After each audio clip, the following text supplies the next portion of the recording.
Вышел погулять. Сейчас похолодало, по местным меркам вообще очень холодно, плюс 15. И днем было солнечно, тепло. Сейчас полный штиль, ветра нет, но холодно. С учетом того, что здесь почти нигде нет отопления, придется ночью укрываться потеплее. Так, давайте продолжим. Вам прям зашли темы с распаковкой Краснодарского края. С удовольствием погуляю, поболтаю по этому поводу. Так, пойдем с побережья. Я прошу прощения, не все я поселки, местечки в Краснодарском крае посетил, поэтому не о всех могу говорить. Может быть, некоторые забываю, поэтому обязательно в комментариях спрашивайте. Я вот, допустим, Анастасиевскую, рядом с Георгиевской, в Туапсинском районе посещал, но забыл. Меня спросили, я ответил, рассказал свое мнение. Так,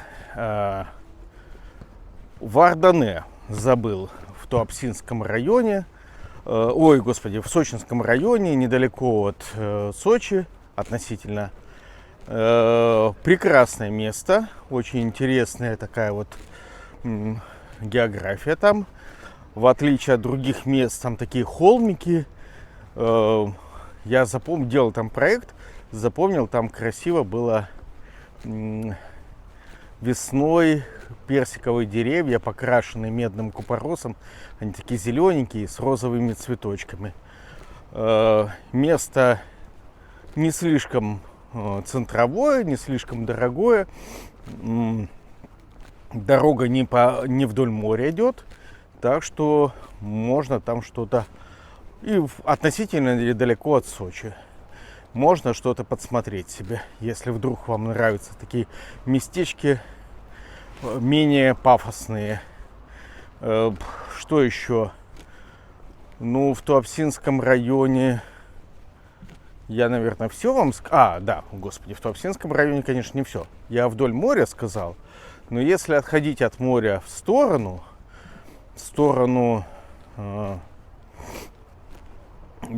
от Джубги в сторону Краснодара, то есть большое-большое село или станица, наверное, станица. Называется Дифановская, или, как местные говорят, Дифановка. Большой населенный пункт, по-моему, в километров 20 от Джубги. Очень неплохая дорога там по местным меркам. Есть маленькое еще село Горское. Между ними, между Дифановкой и Джубгой, то вообще считайте на прямой видимости от моря. Ну, там, может быть, минут 10 на машине, не больше. Вне сезон. В сезон, конечно, там пробки везде. Но Дифановское, оно в горах, большое. У них там и заправки, по-моему, больница есть и все такое. Так что, как вариант, если хотите поближе к морю. Кстати, да, Дифановской до моря пробки мало заметны, потому что дорога там широкополосная, и если бывают пробки, то только из-за аварий. Это уже такой равнинный участок перед морем. Ну, почти равнинный. Да, естественно, общее правило: ни в коем случае не покупать никакого жилья ниже 50 метров над уровнем реки. То есть вы от реки должны посчитать, чтобы метров 50 выше было. То есть это может быть на горе где-то, но главное, чтобы повыше от реки. Не в плане расстояния, может быть, расстояние 50 метров по горизонтали, но ниже уровня реки. Вам нужно как бы на маленькую горку подняться, и тогда можно покупать. Потому что там все время разливается. Ну, в смысле, не все время, в смысле, раз в 2 года обязательно там или сям в Туапсинском районе что-то разольется. Да, кстати, напишите мне, жители Туапсинского района, что у вас разлилось в 2024 году в каком месте подтопление было. Я уже перестал так пристально следить за тем, что происходит в Краснодарском крае. Поэтому напишите в комментарии, где кого подтопило. Но я помню, что и Горская топила, по-моему, в 22 году. И Дефановку топила. А, кстати, да, побочка какая. Мосты обваливаются, оползни случаются. Не всегда, но иногда такое бывает. И поэтому сужение дороги и пробки возникают. Так, ладно. После Дефановки есть еще какие-то населенные пункты. Но я помню, там есть Молдавановское поселение. Оно уже ближе к перевалу с Горячеключевским районом. Оно уже так прилично далеко от моря. Климат там, конечно, теплее, чем в Горячем Ключе, потому что за перевалом уже ближе к морю, но все-таки оно в горах. То есть Молдавановское — это такое обычное горное село не на море. То есть если условно Дефановскую я еще могу отнести к морю, то Молдавановскую нет. Ого, а тут трактор не поравнял. Вот. Так. Дальше что у нас? Есть, по-моему, хребтовое какое-то поселение еще в Туапсинском районе. Но это уже практически на границе с Горячим Ключом. Уже с этой стороны перевала. И оно из нескольких домов состоит. Извините, ребята, там бы я не рискнул. Снегом засыпает, ничего нет, забыли. Фу. Давайте по Горячеключевскому району пройдемся. Что я вспомню? Ну, по той же дороге есть Пятигорская, такая печально памятная станица. И рядом с ним поселок Мирный. Ну, по сути, это одно образование, одно в другое переходит. Проблема Пятигорской и Мирного. Они, конечно, в таком красивом месте находятся. В большой такой вот ложбине в горах. В такой долине, да, там запускали воздушных змеев. Ну, красивое место. Но проблема в том, что жители построились на равнине, очень близко от реки. Даже где-то там русло старой реки проходило. Я помню, помогал этим подтопленцам в 21 году. И у них колодец был внутри летней кухни. И если его открываешь, то там как бы чуть ли не русло реки под ногами бежит. Ну, так жители построились. Поэтому, если в Пятигорске покупать, первое, что вы должны помнить, опять же, подальше от реки, повыше. Второе, вы должны понимать, что Пятигорская — это, ну, давайте честно, это дыра. То есть сотовая связь по остаточному принципу. Провода отвалились зимой под налипшим снегом. По остаточному принципу будут ремонтировать. Летом из-за пробки хрен доедешь. Что туда, что обратно. Что в Пятигорскую из Горячего Ключа, что обратно из Пятигорска в Горячий Ключ. Поэтому, ну, я бы ее почти на конец отложил. Но места там красивые. Еще какое место? Там же вы все наверняка слышали о Фанагорийской. Красивое место. Но это для убежденных отшельников. То есть для людей, которые вот принципиально готовы жить вдали от цивилизации. Я туда много раз приезжал. Там далеко. Дорога туда, оползни бывают, камнепады. Зимой, естественно, ее чистят по остаточному принципу, потому что далеко от Горячего Ключа. И это еще больше проблемы, чем Пятигорская. То есть, если что-то случилось, нужно ехать в Горячий Ключ. А там прилично уже от Горячего Ключа. Это не вдоль трассы, это по горам. Но место там такое вот. Там своя энергетика, там люди другие. Считайте, вы вот на 100 лет назад, ну ладно, на 100 загнул, там 50 лет назад вернетесь Все там такое медленное, все там такое расслабленное, насколько возможно. Наверное, дешево. Но надо понимать, что это будет прям вот практически без цивилизации. И чуть ближе к трассе М4 Дон есть не ближе, а вот ближе, но все равно в стороне, еще в большем тупике, есть Безымянное. Это это маленькое село вдоль железной дороги, своего рода, конечно. Да, кстати, Фанагорийская, чем хорошо, там хотя бы есть остановка, как я понимаю, электричка. В Безымянном электричка, наверное, даже не останавливается. Ну вот,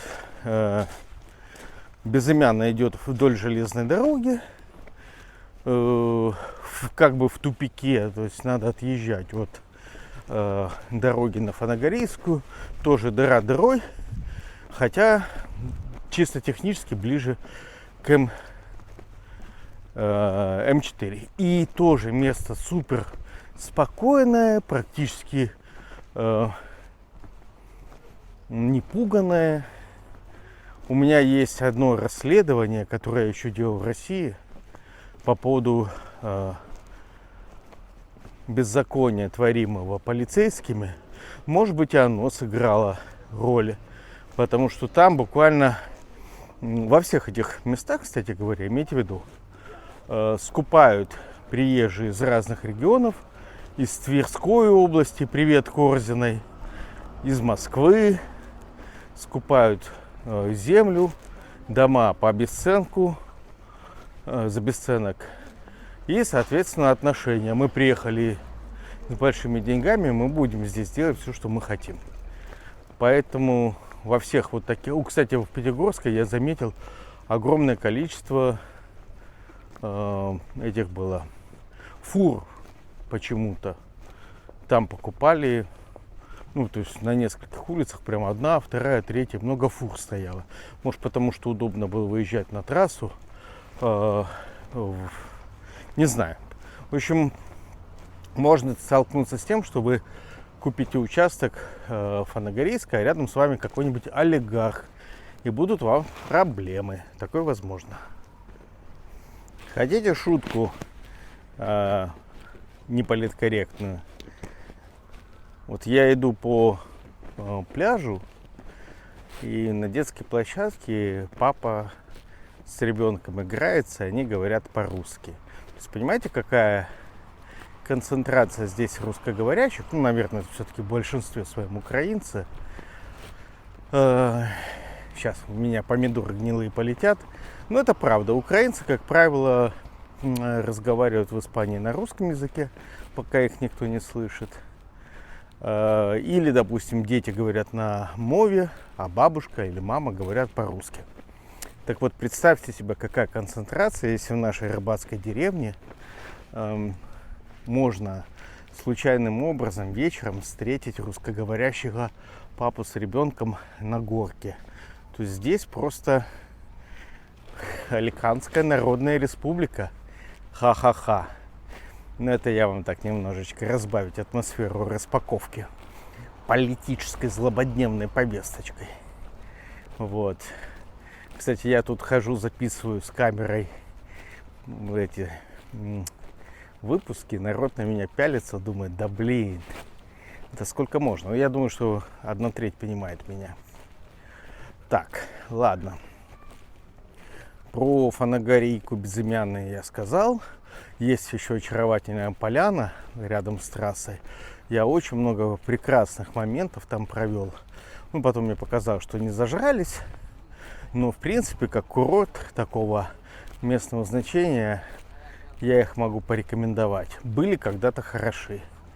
Вот, недалеко от М4, если поворачивать к часовне. Около часовни, вернее, через речку. Так, поехали дальше.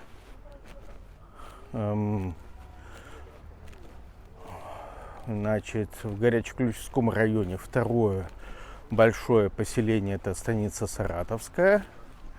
Она как бы на две части разделена. Одна часть, которая на горе, на холме, и вторая часть, которая внизу вдоль реки Псикупс. У той и другой частей есть свои плюсы и минусы.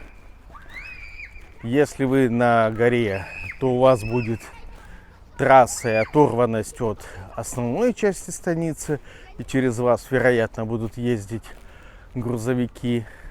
А если вы внизу, вдоль Псикупса, то Псикупс имеет свойство разливаться. Ну, это то, что я знаю про Саратовскую, но в принципе...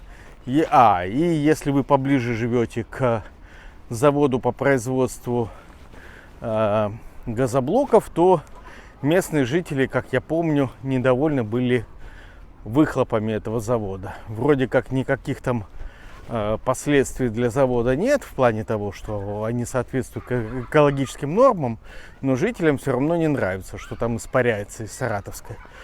Могу сказать, что как альтернатива горячему ключу, если вам нужна деревенька в предгорьях, ну в кавычках деревенька, в предгорьях Кавказского хребта подешевле, чем горячий ключ, то могу рекомендовать вот ту вот горную часть.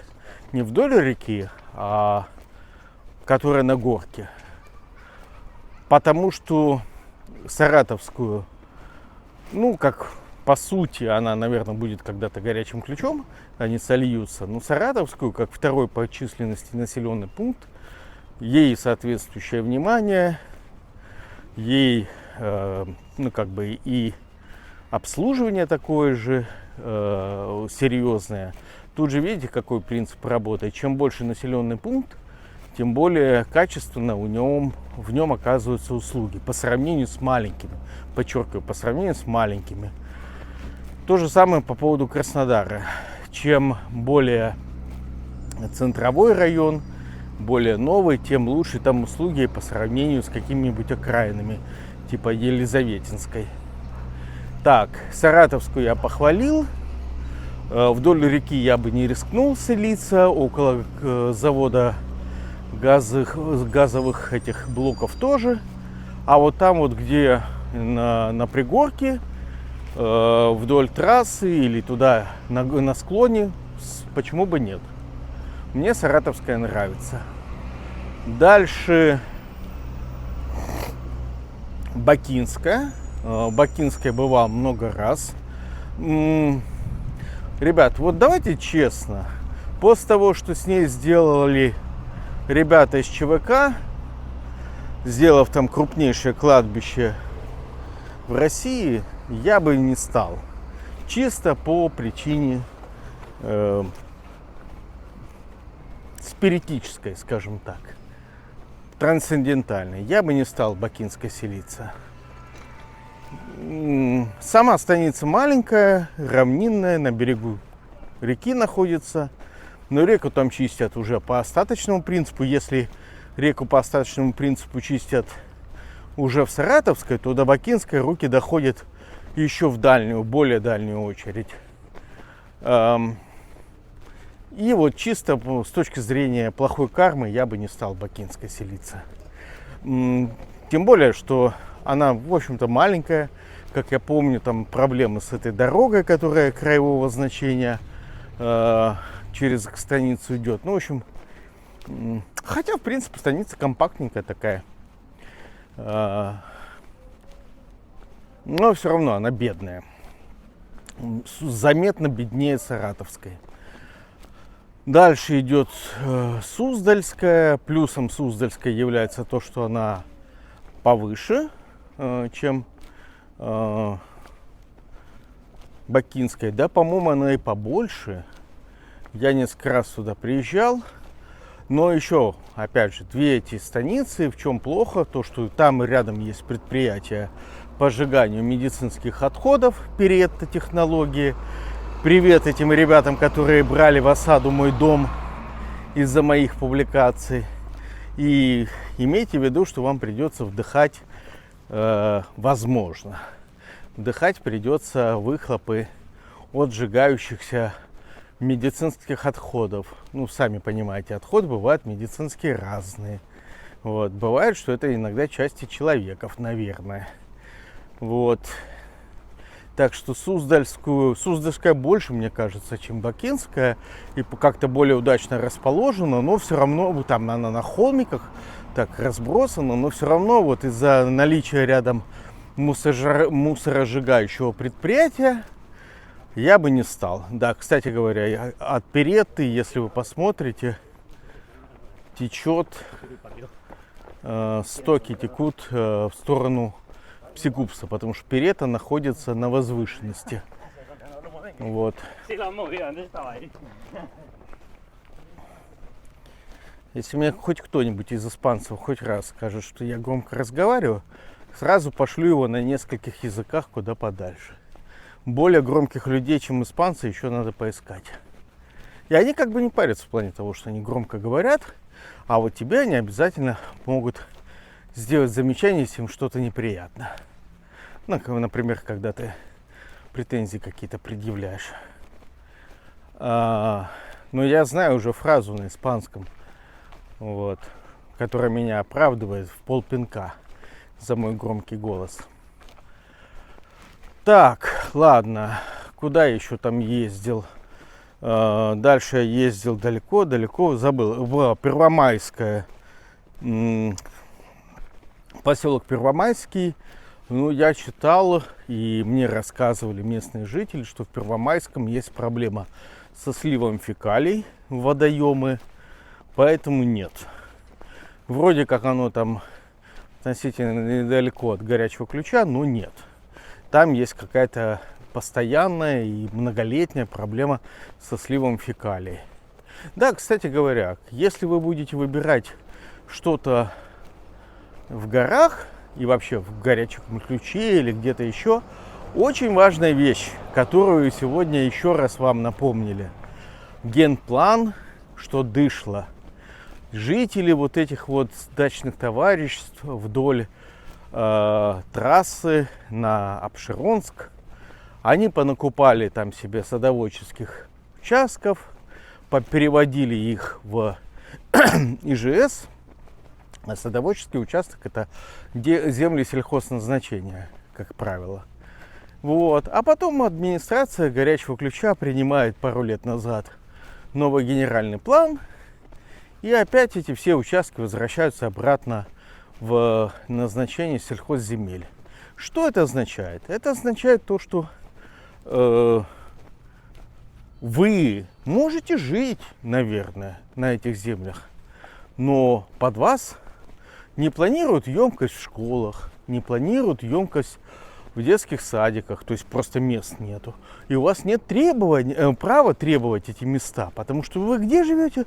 На даче. А на даче что нужно делать? Отдыхать, а не жить с детьми.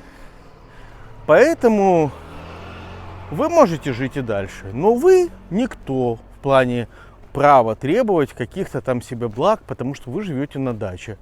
Спросите у жителей, господи, забыл, как называется, на горбольнице, нет, не курортная гора, а не Кумпанова поляна. Короче, даже в самом горячем ключе, забыл, как называется, ну, извините. Есть район, который по документам был или есть дачные домики, не ИЖС. И вот у этих людей постоянная проблема. То, что у них вода вроде как есть, но это дачи. То, что у них есть электричество, но это дачи. Дача — это всегда не гарантированность, даже насколько это можно говорить в России, поставок каких-либо бытовых услуг, типа воды или освещения. Так, Первомайский сказал про фекалии. Так вот, я помню, что дачи попереводили в горячем ключе в сельхозназначение. Когда и если вы будете выбирать земельный участок в Краснодарском крае, первое, что вы должны сделать, взять последний актуальный генеральный план. Узнать, планируется, если он старый, этот генеральный план, то могу вас обрадовать, наверняка в ближайшее время будут приняты изменения к этому генеральному плану. Горячий ключ уже прошел эту процедуру репрессивную по отношению к жителям в 2021 или 2022 году, я, если честно, не помню. Но уже прошел эту процедуру. Геленджик ее прошел, по-моему, в 2022 году. Туапсе, по-моему, прошел позже, Сочи. И вот на днях или сегодня окончательно принят генеральный план, новый генеральный план Краснодара. Смотрите внимательно на генплан. Если он новый, поздравляю вас. Если он старый, обратите внимание на то, какая у вас земля по назначению была раньше. Если у вас раньше земля была сельхозназначения, а потом стала ИЖСом, то к бабке не ходить. В вашем населенном пункте будут принимать новый генеральный план в ближайшие годы, и ваша земля опять станет сельхозземлей. Это общая тенденция, которая существует в Краснодарском крае к возврату земель в сельхозназначение. Зачем? Все очень просто. Таким образом, власти снижают необходимость по постройке социальных объектов. То есть, если у вас на дачах живет 100 тысяч человек, они живут на дачах. Под них нет обязанности строить сады, школы, больницы и все остальное. Потому что они живут на даче, они в ЖСе. И требовать вы ничего не имеете права. Вот, потому что у вас не ИЖС. А жить, живите, если вам так хочется.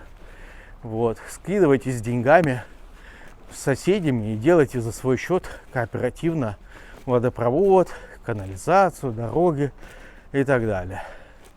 Потому что у вас дача, а не ИЖС. Понятно? Так, вот вам красивый вид на собор. И продолжим. Так. Ой, забыл я, как называется дальше поселочек по дороге на Апшеронск, поэтому извините, не вспомню. Напишите мне в комментариях, как он называется. Я там бывал несколько раз, но забыл. Он крайний, к нему только газ подвели недавно или планировали подвести по старым еще программам. Ладно, не суть важно. В сторону от Горячего Ключа, в сторону станицы Калужской, уже в Северском районе, есть маленькие в горах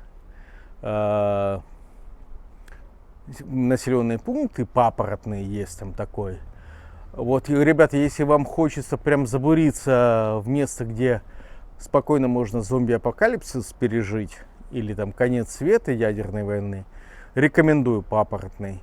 Он еще более тупиковый, еще более такой вот не ступала нога человека больше, чем безымянный или Фанагорийка. Фанагорийка по сравнению с папоротным просто столичный город. Так, что еще в Горячеключском районе? Ну и всем известный хутор Молькин, оно же Молькино. Там есть еще военсады, насколько помню, по названию все понятно, да? Хутор Молькин, бурно развивающийся населенный пункт был когда-то. Теперь, я думаю, он уже менее бурно развивающийся. Тоже, я думаю, что у него плохая карма. Вот я буддист, поэтому считайте, что я в это верю и считаю, что у Молькина плохая карма. Ну, а если серьезно, вдоль дороги находится. Наверное, в этом плане и у него есть преимущество. Там какие-то есть крестьянские хозяйства вокруг, тоже плюс работа. Да, кстати, по поводу работы. Работа везде есть только в больших городах в Краснодарском крае, а в маленьких это, скорее всего, бюджетные места. То есть школа, садик, если они есть, какая-нибудь администрация или за 20 тысяч продавцом магазин. А дальше ваша вся надежда на лето, когда приедут отдыхающие, и вы им будете втридорого продавать грибы, фрукты, овощи, ну, то есть обычная торговля. Люди раньше так и жили, пока не приехало много с северов переселенцев, которые, ну, они, с одной стороны, вкладывают деньги в экономику Краснодарского края, с другой стороны, они создают конкуренцию на рынке труда.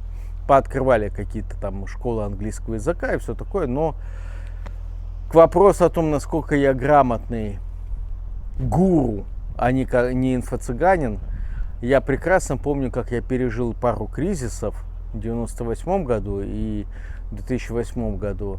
Уверяю вас, все, что касается саморазвития по пирамиде Маслоу, это рубится в первую очередь. То есть всякое там обучение, развлечения, это в первую очередь. Остаются во время кризиса базовые потребности. Что очевидно, но я к тому, что если вы открываете... Алло, граждане, инвесторы, если вы открываете школу английского языка, то я вам хочу неприятную весть принести. Расходы на обучение английского языка будут в последнюю очередь финансироваться, а те, кто будут готовы финансировать эти расходы, их будет слишком мало, чтобы обеспечить вас куском хлеба с маслом. Да, знание английского языка — это не только саморазвитие, то есть высшие этажи пирамиды Маслоу, но и вложение в вашу безопасность. Но вы сами понимаете, что даже в лучшие времена из России готовы были уехать 5% населения. Все остальные остаются по разным причинам, прежде всего финансовым. И вот нет и не будет условий, когда возьмет и толпа народа пойдет учить английский язык или какой-то другой, чтобы свалить из России. Нет. Поэтому инвестиции в образование, хоть по причине безопасности, хоть по причине там саморазвития, они режутся при кризисной ситуации в первую очередь. И да, кто-то может сказать: нет, у нас там классные курсы, мы учим, как вести бизнес, продавать на Wildberries или что-то там еще, плести лыка. Ребят, когда вопрос стоит выживания, то человек вместо того, чтобы учиться, поверьте, я это проверял на 2 кризисах, а я работал в образовании профессиональном. Человек вместо того, чтобы учиться на будущее, он возьмет и пойдет разгружать вагоны, он запишется на войну, короче, сделает что угодно, лишь бы кусок хлеба был сегодня, а не в будущем. Потому что люди не настолько тупые, чтобы не понимать, что получи ты даже диплом, все равно это лотерея. Получишь ты высокооплачиваемую работу или нет. И работу, как правило, получают те, у кого есть связи, знакомства. Ладно, вот вам такой вводный курс. Как не стать жертвой инфо-цыганина. Дальше, что у нас там?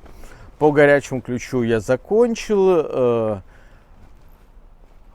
Между Новороссийском и Краснодаром есть много относительно больших станиц. Ну, во-первых, там есть Крымский район и известный на всю страну город Крымск. Во-вторых, есть в Северском районе станица Северская. Большая станица, с размерами с маленький город, типа горячего ключа. И я бы сказал, что Северский район мне очень нравится. Я бы его рекомендовал. Во-первых, там есть из чего выбрать. Северский район — это 2 разные интенсивности дороги. Одна дорога — это от Краснодара до Новороссийска. И вторая дорога — это вот этой вот А148, кажется, она называется. Забыл, как название дороги. Краснодар-Новороссийск. Есть еще дорога по полям в сторону горячего ключа, через лес. И если по дороге от Краснодара, от трассы до горячего ключа ездит мало, хотя там большие станицы, Новодмитриевская, большая станица, очень живописно расположенная в холмиках.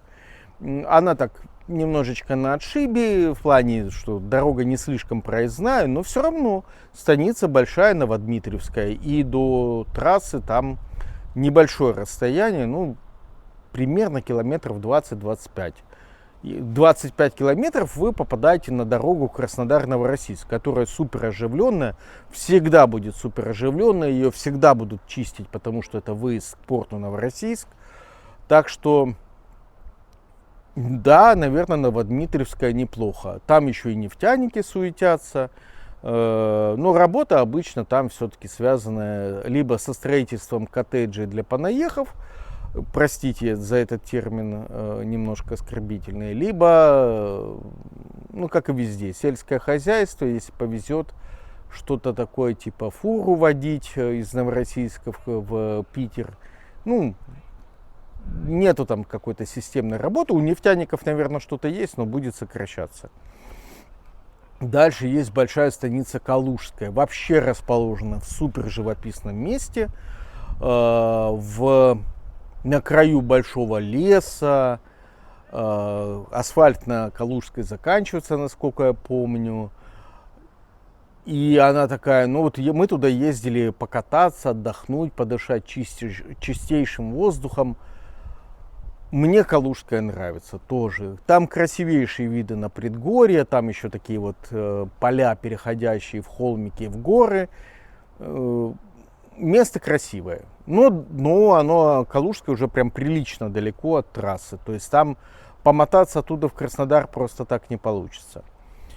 Еще в Северском районе, ну, помимо станицы Северской, вот, кстати, по поводу станицы Северской у меня смешанное чувство. Мне не нравится, как она расположена.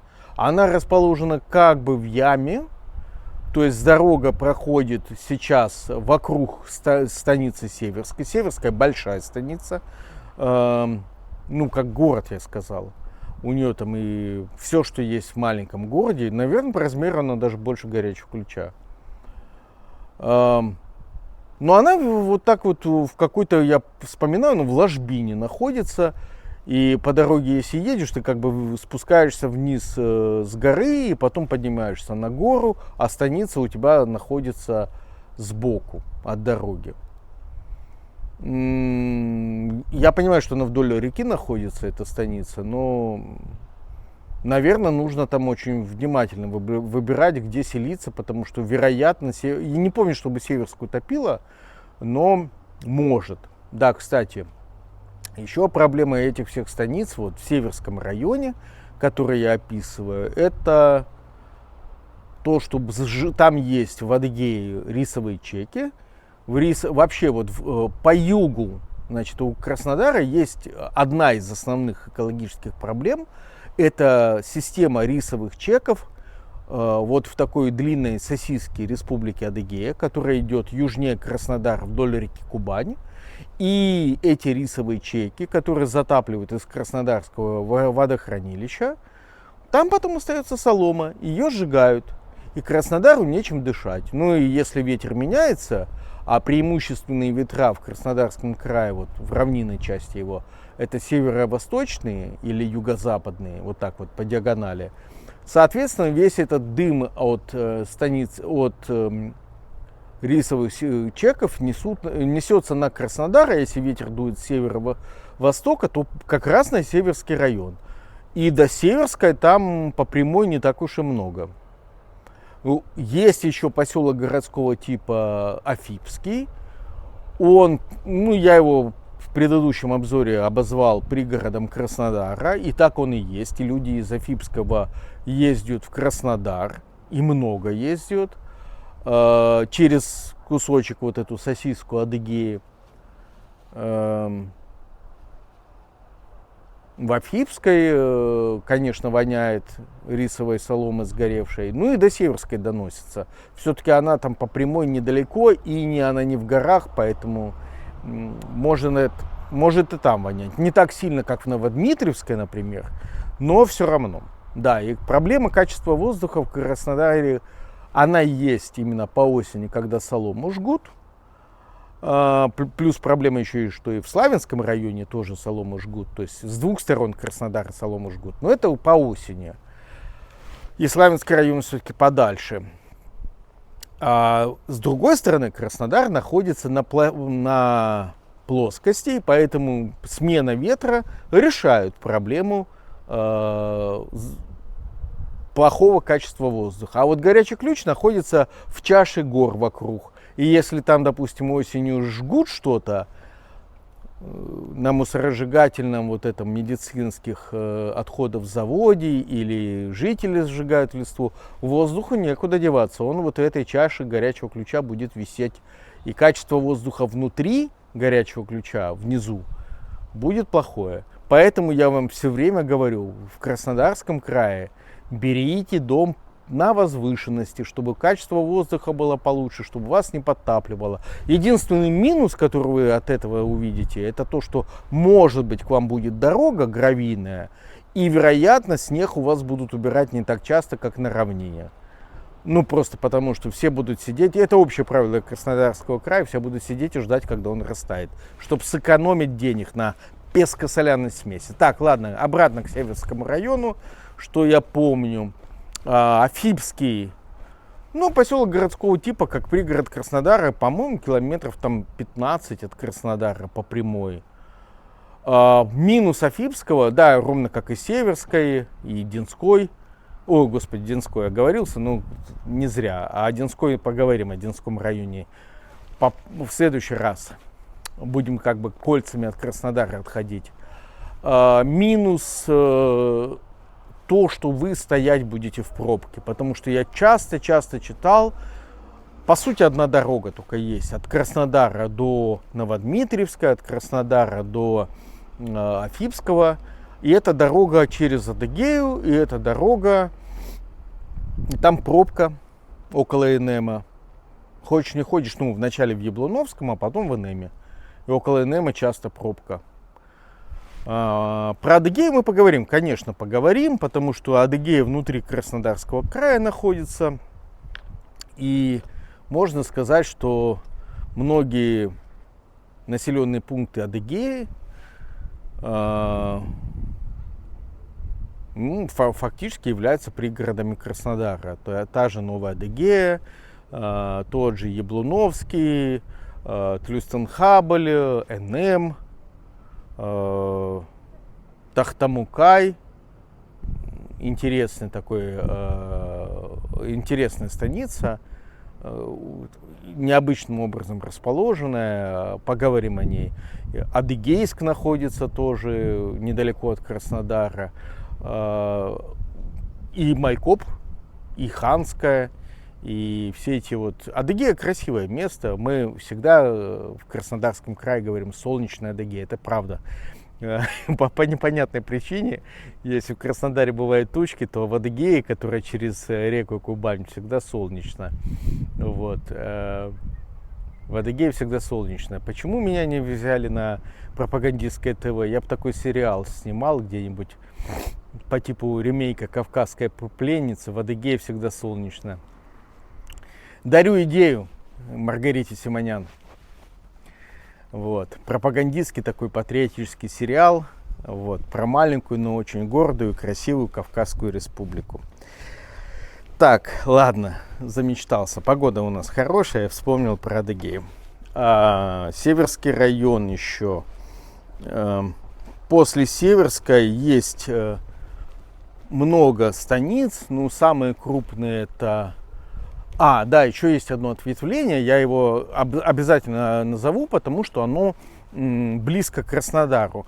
Если от Афипского на противоположную сторону поехать, не вдоль трассы, а как бы в горы, то вы поедете в сторону Смоленской станицы. Там есть Смоленская, там есть Крепостная, там есть, господи, еще какая-то, забыл, больше туда в горах. Ну, в общем, самая крупная в этом ответвлении Смоленская.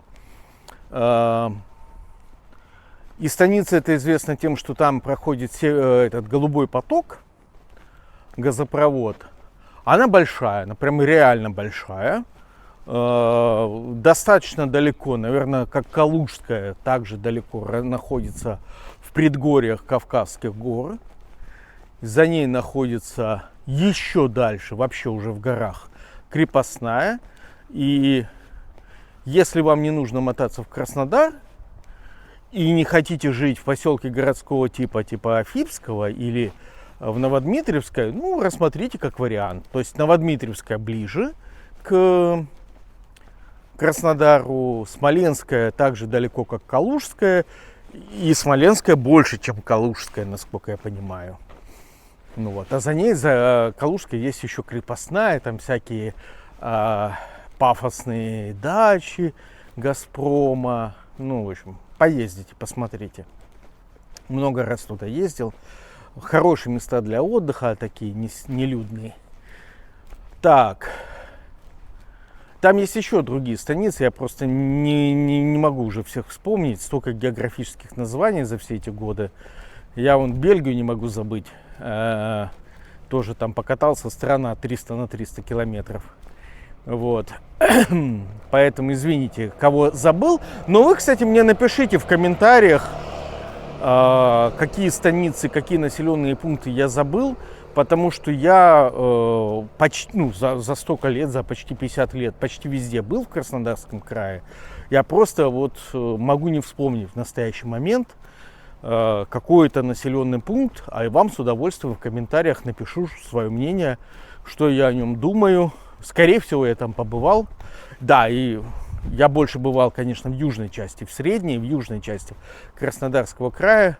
То есть, если вы у меня будете про Ленинградскую спрашивать или, господи, выпало из головы опять же, ну, Брюховецкую тут же. Я там бывал пару раз всего лишь в жизни. Вот. Поэтому могу не вспомнить. Ну, но мало что могу сказать. А вот в средней части и вдоль побережья Азовского, Черных морей, в предгорьях я часто бывал. И, естественно, вокруг Краснодара. Так, поехали дальше. Северская, потом там есть поселок Ильский, известный своим нефтеперерабатывающим заводом. Поселок большой, разделен трассой на две части. Завод плюс этот есть. Он,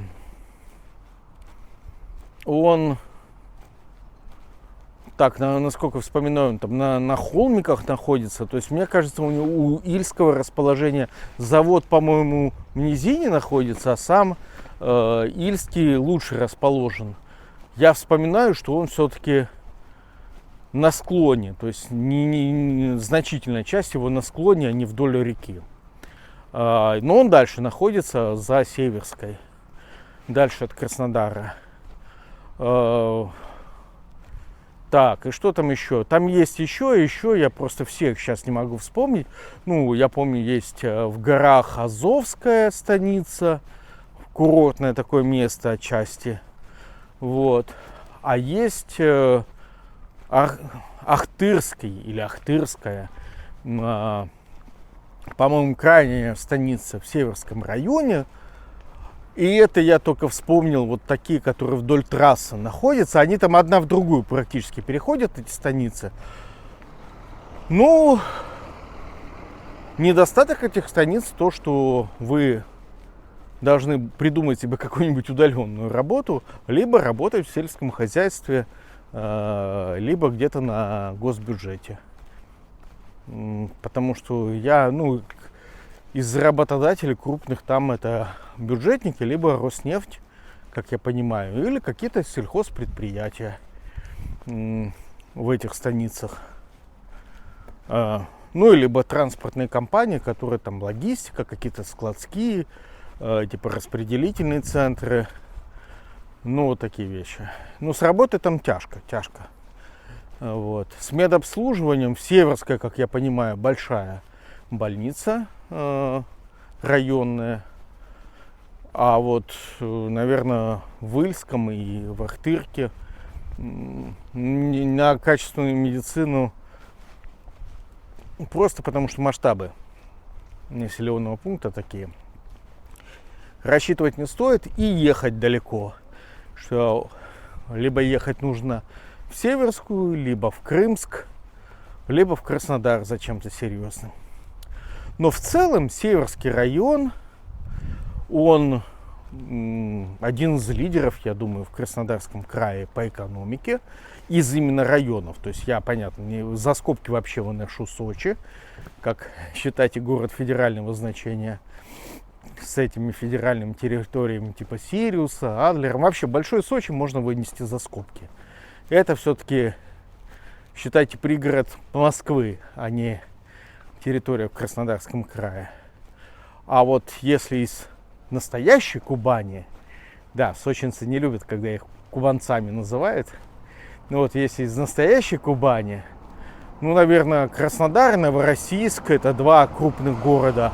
Третий — это Армавир, но он в горах, это на любителя, знаете, с этим климатом.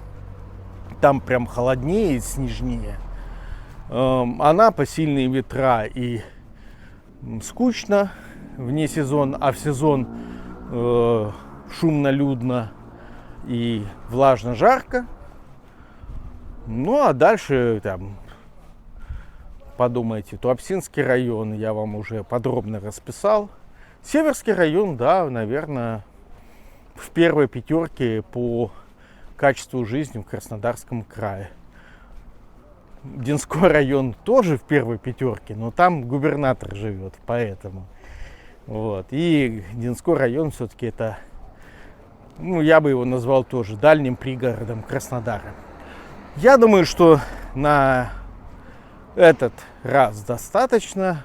Хочется пойти сделать себе в связи с похолоданием. Мы все животные люди, как собака Павлова. Похолодало, что хочу? Оливье хочу. Оливье в Испании называется энсалада руса, то есть русский салат.